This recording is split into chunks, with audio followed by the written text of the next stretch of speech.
Father D'Souza, General D'Souza, ladies and gentlemen, I'm here under false pretenses. I must be the only one here who has never been into a college. General D'Souza has told you all about me. I'm most appreciative of his kind words. My only regret is that my wife wasn't here to hear them. She would have treated me with greater respect. And when I say I'm uneducated, I really mean it. I must be the only member of my family who isn't a graduate. I managed to do my inter-science. I got a 3rd division, mushkil se. Anyway, it's nice being in this hall with all the academics and all the educated people. And I take this opportunity of inaugurating your Silver Jubilee series on leadership. I don't know what one does for inauguration, but may I say that I have inaugurated the thing.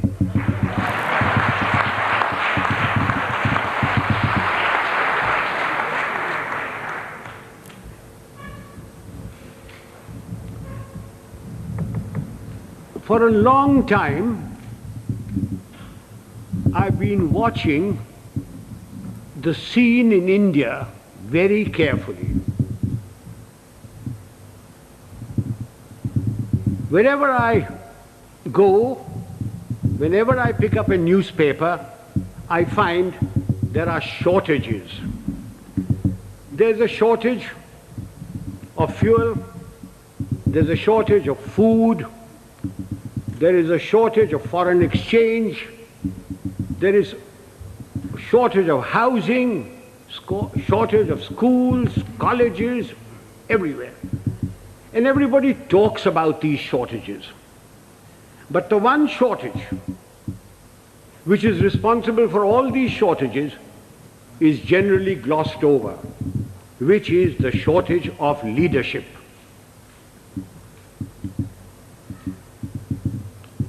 Father, don't misunderstand me, and gentlemen of the press, please don't misquote me, which you are always capable of doing and which you continue doing. When I talk of shortage of leadership, I do not mean just political leadership. I mean leadership in every walk of life. Whether it's political, administrative, in educational institutions, in our sports organizations, in our industry, amongst labor, amongst the law and order contingents, there is a shortage of leadership. I do not know whether leaders are born or leaders are made. There is a school of thought which says leaders are born. Father, we have a population of 780 million people, and we procreate at the rate of 1 Australia every year. And yet, there is a shortage of leadership. So if those of you who think that leaders are born and who contribute to that theory, may I suggest you throw away all Planned Parenthood and really let yourselves go. If leaders are not born, can leaders be made? It is my view that give me a man with reasonable common sense and decency, you can make a leader out of him. What are the attributes of leadership? There are many attributes. The cardinal attribute for leadership is professional knowledge and professional competence. Now you will agree with me that you cannot be born with professional knowledge. Even if you are the child of a minister, the son of a member of parliament or the progeny of a field marshal. Professional knowledge has to be acquired the hard way. It is a constant study. Professors, engineers, architects, lawyers, solicitors, doctors, they all study their professions continuously. They all contribute to magazines, to newsprints, to all sorts of things. But we in India, as soon as we reach positions of power, whether it's ministerial, secretarial, armed forces, or anywhere else, we think we are the repository of all knowledge. Professional knowledge has to be acquired the hard way. And without professional knowledge, you can never have professional competence. And if you haven't got professional competence, you cannot be a leader. I wonder, those civilian gentlemen who have been charged with the security of this country, whether they have ever read a book on the military profession. I wonder if they know the difference between a gun or a howitzer. I remember a minister one day coming to me. I'd left being the army chief then, and said, and I will talk to you in his own language, "Zara batao, ye howitzer kya cheez hoti hai?" And I said, "What are you talking about, howitzer?" Then I discovered that he meant a howitzer. And I said, "Well, why are you asking me? Why don't you ask the army chief and others?" He said, "Kaise पूछे उनसे? मैं minister हूँ, तेरे से तो पूछ लेता हूँ, तू जानता है कि मैं बेवकूफ हूँ." I wonder if they can distinguish a mortar from a motor, or a gorilla from a gorilla, although a great many resemble the latter. Ladies and gentlemen, professional knowledge is a sine qua non of leadership. You have to have professional competence if you are expected to lead anything. It doesn't matter whether you are in the army, whether you are in the teaching profession, whether you are in industry. Unless you have professional competence and professional knowledge, you cannot be a leader. And it has to be acquired the hard way. You've got to study all your life. What takes me to the next attribute? The ability to make up your mind and take a decision. And having taken that decision, accepting full responsibility for it. Those of us who have suffered at the hands of superiors who cannot take a decision know what it's like. An act of omission is much worse than an act of commission. An act of commission can be put right, even if the decision is wrong, by colleagues, by subordinates, by somebody. But an act of omission cannot be put right. Why does a person not take a decision? Because he lacks confidence. Why does he lack confidence? Because he lacks professional knowledge and competence. Eustace will tell you that when I was the army chief, I'd go around, ask my generals, "What are you doing about this?"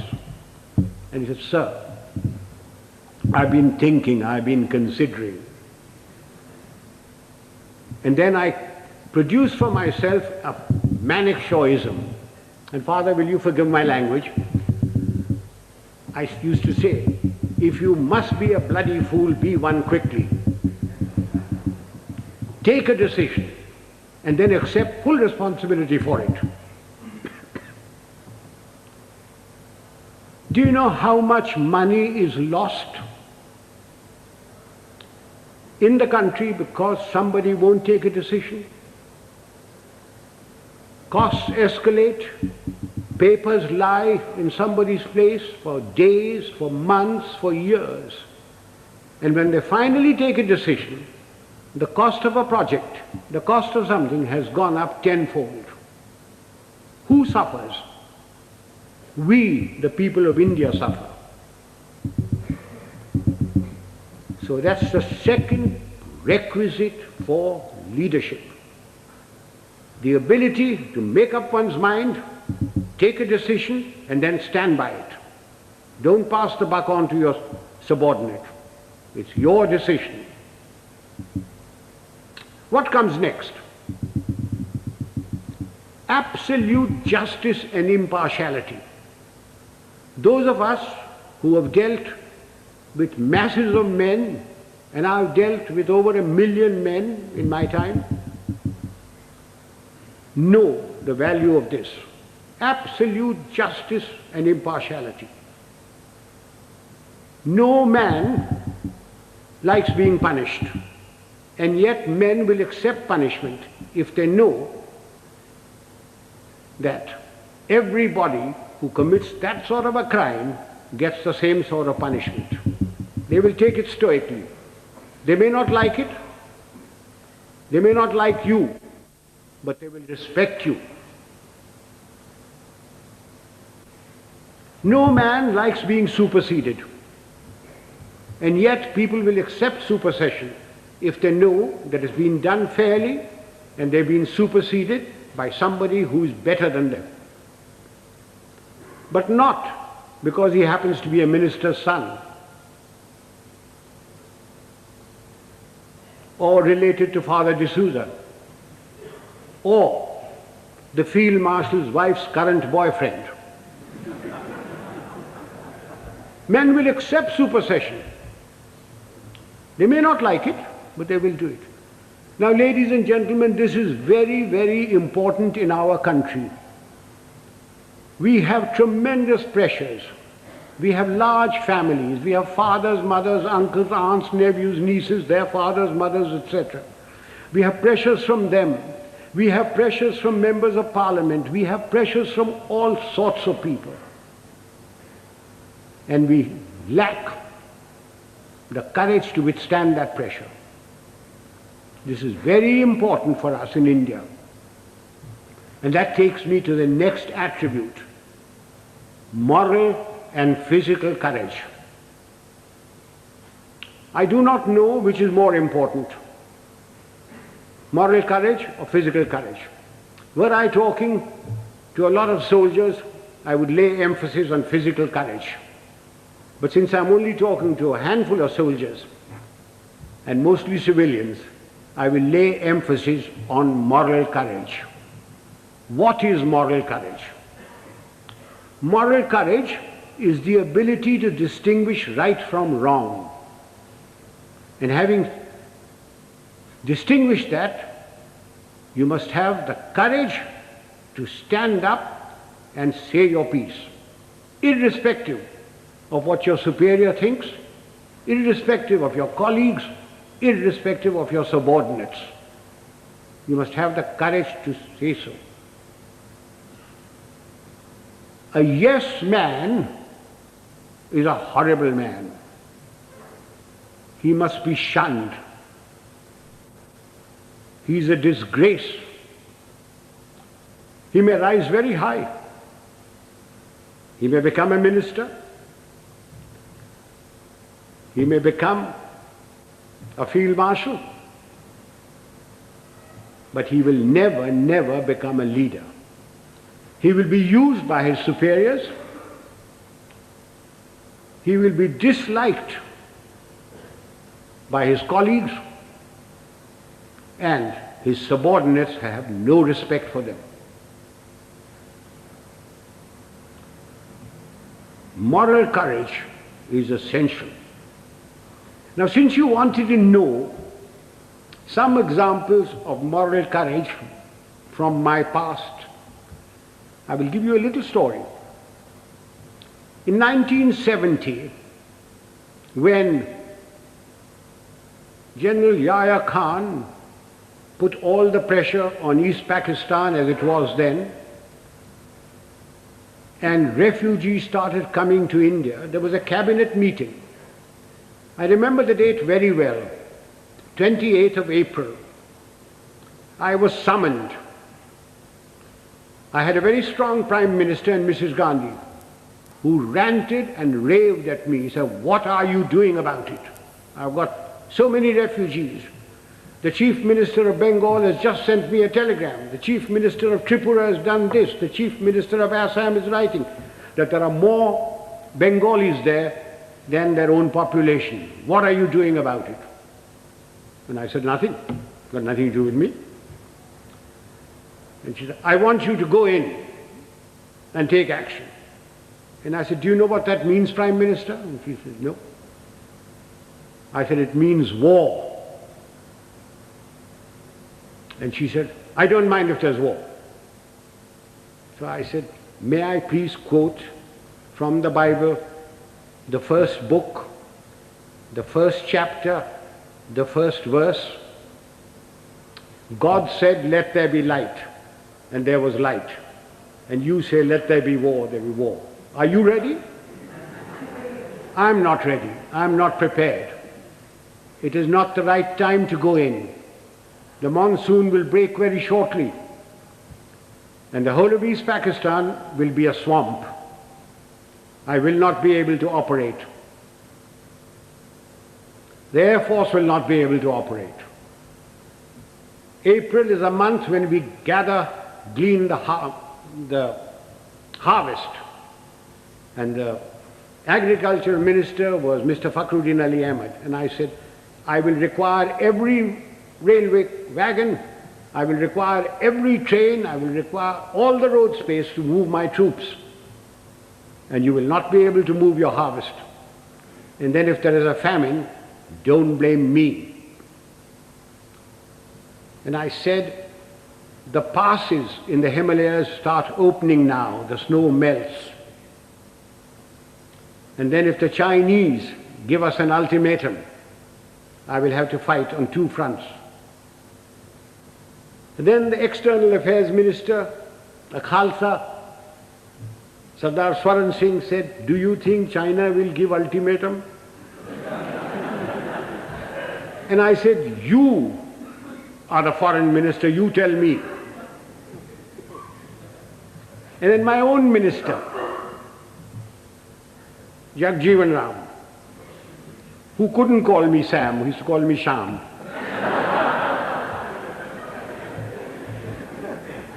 He said, "Sham, maan jao na." I said, "You ko manne ki baat hai? I'm telling you what the facts are." And I said, "If you want me to do this, Prime Minister, I guarantee you 100% defeat. Now, Prime Minister, give me your orders." And there was dead silence. And she turned round and said, "The cabinet will meet at 4 o'clock. This happened at 10:30 in the morning. So, as the cabinet ministers walked out, I being the junior most man there, was the last to go, she said, "Chief, will you stay behind?" So I shut the door and I said, "Prime Minister, before you speak, do you wish me to send in my resignation on grounds of health, mental or physical?" I said, "Oh, sit down." He said, "Everything you told me correct?" I said, "It's my job to fight. It's my job to tell you. If your father in 1962 had me as his commander-in-chief, the country would not have been disgraced. The army would not have been beaten. But the army chief did not have moral courage of turning around and telling him he wasn't ready." So she said, "All right, you know what I want?" And I said, "Yes, I know what you want. And I must be allowed to do it my own way." And she said, "All right, you know what I want." So, ladies and gentlemen, there's a very thin line between becoming a field marshal and being dismissed. I just gave you an illustration of moral courage. Of course, I didn't worry very much because my wife had money. If I'd gone, she would have looked after. She would have looked after me. So much for moral courage. Now I come to physical courage. Fear is a natural phenomenon like hunger and sex. Anyone who says he is not frightened is a liar, except perhaps the Gorkha. Everyone is frightened. It is one thing to be frightened and quite another to show fear. It's when your knees are knocking and your teeth are chattering and you're about to make your own geography. That's when the real leader comes out. If once you show fear in front of men that you may be commanding, it doesn't matter whether they're soldiers, they are clerks, they're labor, there are students. Once you show fear, you should quit. Now again, General D'Souza said, I must give some examples from my own life. This was in Burma in 1942. I was commanding a Sikh company, big tough chaps, very fond of them. I had a man called Sohan Singh, big man, stood about 6'4". He had been promoted many times to Lance Naik, to Naik, and every time, because he was a Badmash, he was broken. We'd had lots of casualties and we had to make promotions. So we had a promotion conference with the commanding officer, and Sohan Singh's name came up and I said, no use making him, he'll be broken tomorrow. So he was passed over. The conference finished, names were published. I came back to my Basha where my company was in the jungle, and I found my senior Subedar Balwant Singh terribly worried. And he said, Saab, Sohan Singh ko kaid kar diya. I said, क्यों क्या हुआ? उसने बोला कि आज आपको साहब गोली मारेगा. So I said, oh, अच्छा, पेशी होगा. So a stool was put in, a table was put there, and Sohan Singh was marched up in front of me. Sohan Singh was at that time a light machine gunner, and light machine gunners carried pistols, and his pistol was taken away from him. So he was marched up in front of me, the usual charge was read out, and I said, Sohan Singh, क्या बात है? साहब गलती हो गया. So I said, तुमने बोला कि तू हमको गोली मारेगा. So I picked up the pistol, loaded it, walked up to him, handed the pistol to him. I said, तेरा दिल है मारने का, मारो. And he said, नहीं साहब गलती हो गया. So I gave him a tight slap. I said, case dismissed, जाओ भागो. I went off to the mess, had my dinner, came back, and everybody in the company was very worried. And the Subedar Saab, Balwant Singh said, नहीं साहब आज रात आपको गोली मारेगा. So I shouted out, Sohan Singh किधर है? Sohan Singh came along. I said, Sohan Singh आज रात मेरा बाशा पर तुम सेंट्री होगा, और कल सुबह 5 बजे 1 मग्गा चाह और 1 मग्गा गर्म पानी दाढ़ी बनाने के लिए. कोई शक? बेशक, भागो. And I went in there. I was woken up in the morning by Sohan Singh with a mug of tea and a mug of hot water, and he followed me like a lamb throughout the conflict. Now, ladies and gentlemen, if you think I wasn't frightened, you are mistaken. I was terrified. But if I hadn't done that, and put Sohan Singh in the clink or something like that, everybody would have said, देखा हमारा साहब डरता है.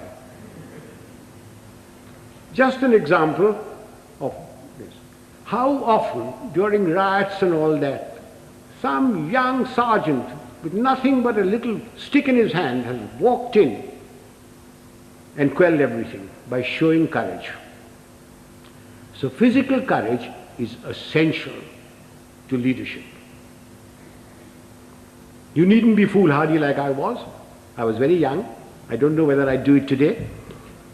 But physical courage is essential. That takes me to the other attribute, loyalty. Now, does loyalty require very much explanation? We all expect loyalty from our subordinates. Do we give loyalty to them? Loyalty is a two-way thing. We expect loyalty, we have to give loyalty. Do we give loyalty to our colleagues? So remember that for leadership, you expect loyalty, you've got to give loyalty. Time is running short. There are other attributes. Remember, leadership is nothing else but management of men and resources. Management of men. Men have problems. Men in numbers can be very nasty. And a leader must be able to deal with them very firmly. When people misbehave, like they are misbehaving in Bombay these days, it's no use saying Jai Hind to them. You've got to deal with them very, very firmly. But you must never forget that men have problems. They have human problems. They have problems of debt, of family problems. They get easily despondent. And therefore, the leader must have a human touch. He must have a sense of humor to get them out of their despondency. He must have the gift of the gab.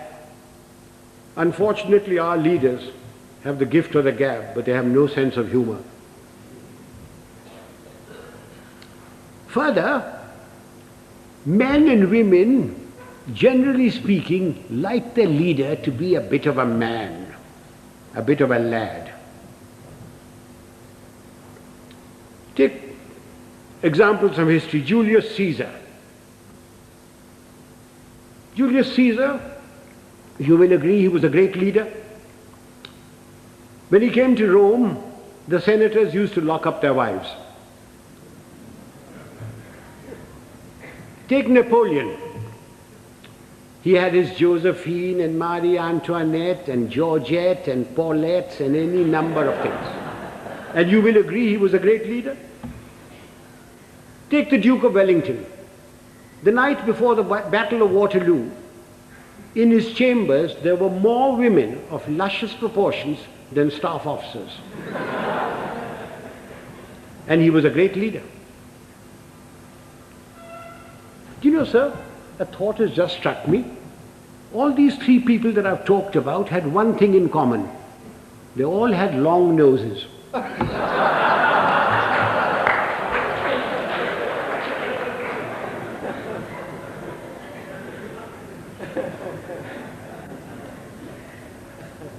If my time is not up, can I crave your indulgence and talk for another 10 minutes? Ladies and gentlemen, no amount of leadership will put things right. There are two other aspects that we Indians must know and we lack badly. One is discipline and the second is character. What is discipline? Discipline is a code of conduct for decent living in society one with the other. Who lays down this code of conduct? Not the Prime Minister, not Parliament. Of course it's laid down in the Army Act. But I'm not trying to impose the Army Act on you. This code of conduct has come to us from father to son, from mother to daughter, from times immemorial. It's in the Bible, it's in the Gita, it's in the words of Nanak, in the sayings of Muhammad and Buddha. It's all come down. It's been refined as cultures have changed. Again, let me illustrate this by example.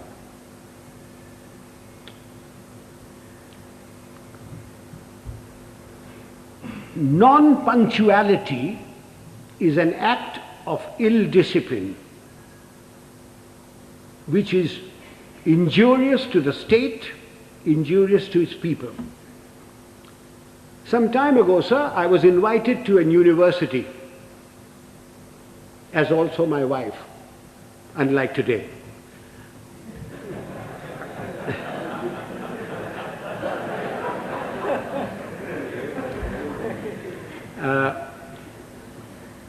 I was called there at a convocation at 5 o'clock in the evening. And having been in the army for 50 years, telling the driver, go slow, go fast, arrived there at 5 o'clock in the evening. I was received by the Vice Chancellor and his lady, the Union Secretary, escorted to the dais. My wife too was asked to sit on the dais, and she politely refused, saying that she'd much rather sit down, as this is the only opportunity she has to look up to me. And as usual, I was garlanded. The Vice Chancellor sang my praises and asked me to talk to these people. There were about 5,000 boys and girls there, plus deans, plus professors, plus lecturers, everybody. And as I got up to get to the desk, to the lectern, the Vice Chancellor says to me, sotto voce, Field Marshal, a fortnight ago we had invited a VIP to the same function. He was allowed to stand at the lectern for exactly 15 seconds. I wish you good luck. I said to myself, had the Vice Chancellor said this in his letter of invitation, I wonder whether I would have come. Anyway, I got up to the lectern and I addressed the gathering for the amount of time that I was allowed. I was heard in pin drop silence, and at the end of it, I got a thunderous applause. The Vice Chancellor and his lady, the deans, professors, lecturers, the student body, and even my wife stood up and gave me a standing ovation. I was most relieved. Although my wife told me afterwards that I looked pale. After the usual vote of thanks, etc., we went out into the gardens where refreshments were given. And I, having an eye for a pretty girl, walked up to a pert little thing wearing lovely jeans, tight-fitting, and I started a conversation which ran as follows. I said, my dear, why were you so kind to me today, all of you? I not having the looks of Rajesh Khanna or Amitabh Bachchan, or a speaker like M.G. Ramachandran, when only the other day you were so rude to a VIP. And she said, I quote, "Oh, Field Marshal, that dreadful man. We had invited him at 5 o'clock. He turned up at 6. He brought with him a bevy of security people who pushed us aside and took their places where we should be sitting. He brought with him 2 of his brats, grandchildren probably. He was too old to have those kids that side. But you never know.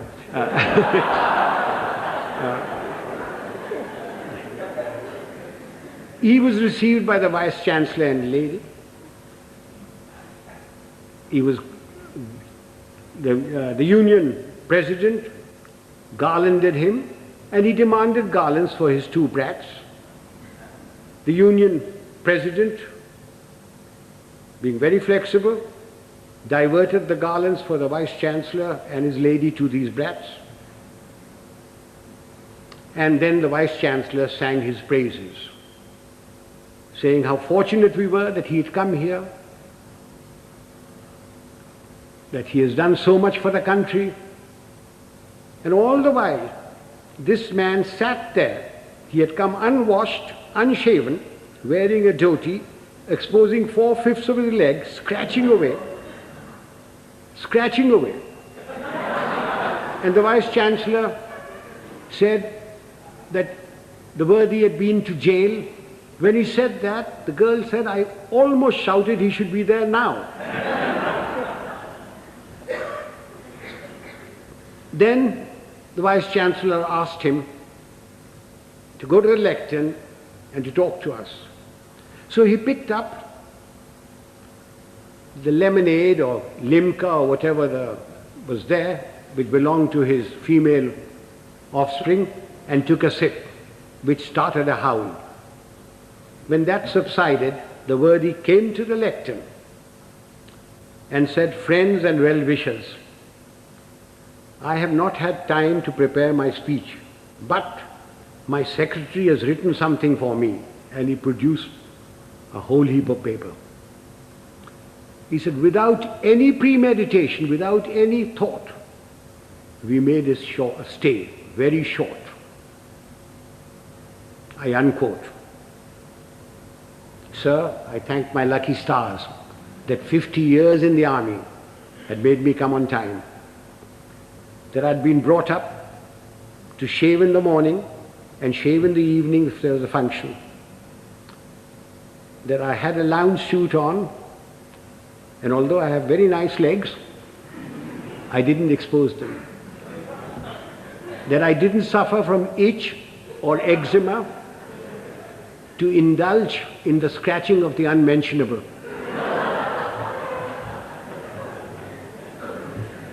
Now do you see what I mean by ill discipline? Had the worthy come on time, according to the program, talked to the people and given them advice, can you imagine what a lot of good it would have done? Instead of that, his act of ill discipline produced more ill discipline. Now this is not a matter to be laughed at and forgotten. We people in India are terribly ill disciplined. We think because we've got freedom that we can do what we like. I do not stop you from criticizing, to standing up for your rights. I think it's your duty to do it. But what I abhor are the acts that we've gone into because we've got freedom. Why do we have to spit pan all over? Why do we have to write on doors and things? Why do we have to keep staircases dirty and filthy? Why do we have to throw garbage in somebody else's compound? These are all acts of ill discipline. It is because of these acts of ill discipline that you have corruption, you have smuggling, you have all sorts of things. Even animals in Tanzania are better disciplined. I went there 4 years ago and I saw lions, lionesses, zebras, etc. They were all so disciplined. If the lion wanted to do his stuff, he went behind cover. He didn't spit. I came back from Tanzania. I arrived at Bombay airport. I cleared my baggage, and as I was walking out, there was a big, fat slob of a man who squirted damn pan on my trousers. And when I gave him a tight kick, he was most indignant. He didn't think he'd done any wrong. Why? Why do we tolerate it? So much for discipline. Sir, everybody's been extremely well disciplined so far. Will you give me your indulgence for just another few minutes? I said character. By character, I don't mean the sort of thing which the father will preach to you. Of course you must be honest. Of course you must be truthful. Of course you mustn't covet thy neighbor's wife. Not when father is listening. Of course you mustn't. All that is part of character. But I mean something bigger. It's knowing yourself, knowing what you really are. Unfortunately, we lack that sort of character. And what little we have is denuded by our fans, by the sycophants around us, by the hangers-on. Again, let me illustrate this by an example. Some years ago, Hollywood produced a picture of the great violinist and composer Paganini. And they got a very handsome actor, tall, good actor, who had some knowledge of the violin to take the part of Paganini. And he was drilled to perfection, so that when that little cadenza was played and screened, the critics raved over it, raved at the movement of his fingers and of his bow. And this man's fans, sycophants, hangers-on, went on telling him that he was greater than Menuhin, greater than Heifetz, greater than Chrysler. And the man started believing it. And it took 8 months in a psychiatric home to rid him of this delusion. Do you know, sir, after the 1971 conflict, my fans, my hangers-on, the sycophants around me kept telling me, "Sir, you are the greatest general the century has produced. You are better than Rommel. You are better than Guderian. Auchinleck was nothing." And just as I was beginning to believe it, the Prime Minister created me Field Marshal and sent me off to the Nilgiris.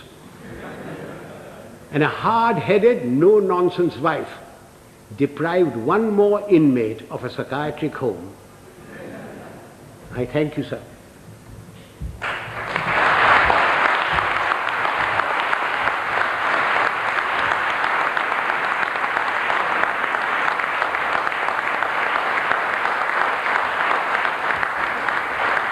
Ladies and gentlemen, I'm at your mercy. You can ask me any question you like, personal, pertinent, or impertinent. I'm getting deaf, so you'll have to come nearer me.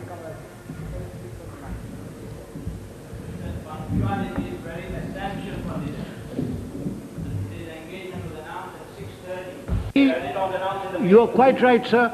I was ready. I was told I was going to be picked up at 6 o'clock. I was ready, waiting. In fact, the people who organized the function came up to me. Just came out of my bath and said, "General D'Souza says, please do not come before 6:45. So will you hang around till 6:30 and then we'll bring you here." Not my fault. I was there absolutely on time. Please blame General D'Souza. And he had a reason that everybody works till 6 o'clock. Traffic is also there, and therefore he decided it was going to be 6:45. I would like to add that We got to go into East Pakistan. None. Militarily. You cannot go into anybody's country. But we had 9 million refugees. We, in our own country, are starving. We don't have enough clothes, we don't have enough medical attention, we don't have enough food, we don't have enough schooling. But we had 9 million people, through no fault of our own. The Prime Minister of India, went around the whole world telling everybody that I have nothing against Pakistan. In fact, I want Pakistan to be strong. What crime have we committed that we should have 9 million people of somebody else's country in my country? You Americans, if two Indians go there, you kick up a row. You, the French, won't accept anybody coming in. The British don't. Why are you asking me to keep 9 million men? Yahya Khan is your friend, not mine. Please persuade him to take these people back or create conditions so that they go back. If you don't, then I shall have no recourse but to ask, I was a general then, General Manekshaw, to create those conditions. Now, we had no intention, no desire to go there. All we wanted was these people to go back. And they would never go back so long as the Pakistan army was doing what it was in East Pakistan. I certainly spoke about it.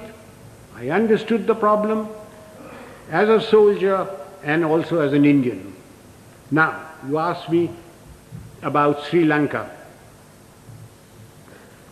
The number of refugees that have come in, very small. In fact, they don't want to go back. They're being pushed back. If 2 million camels had come in, perhaps we would have had to take some action. Have I answered that question?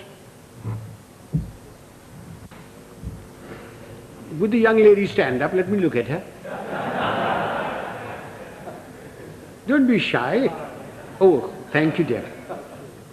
What steps are taken from the moment this is leadership has been our profession for thousands of years.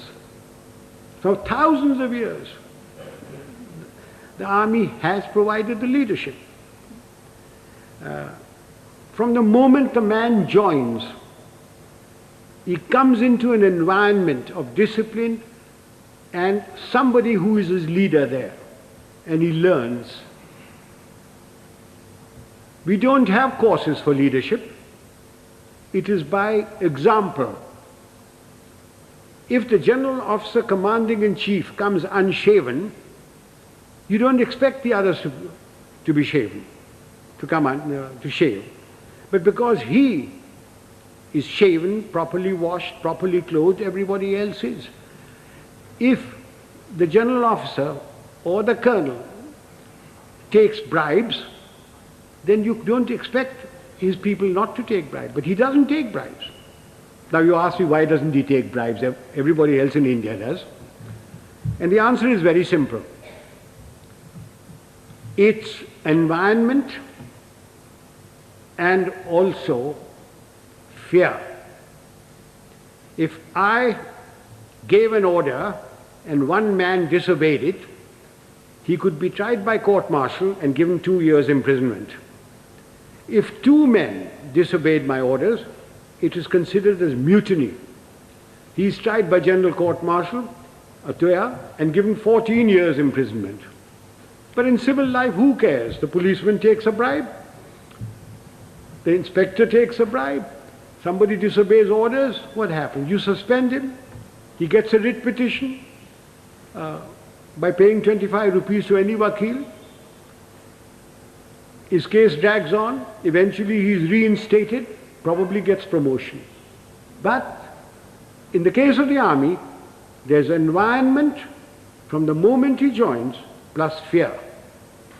There is great fear.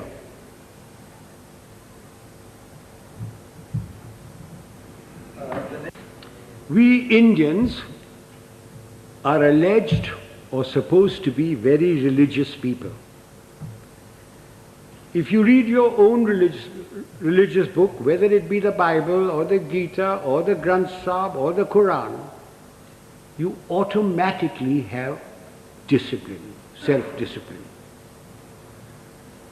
From your childhood, if your parents are doing their duty, you get discipline into you.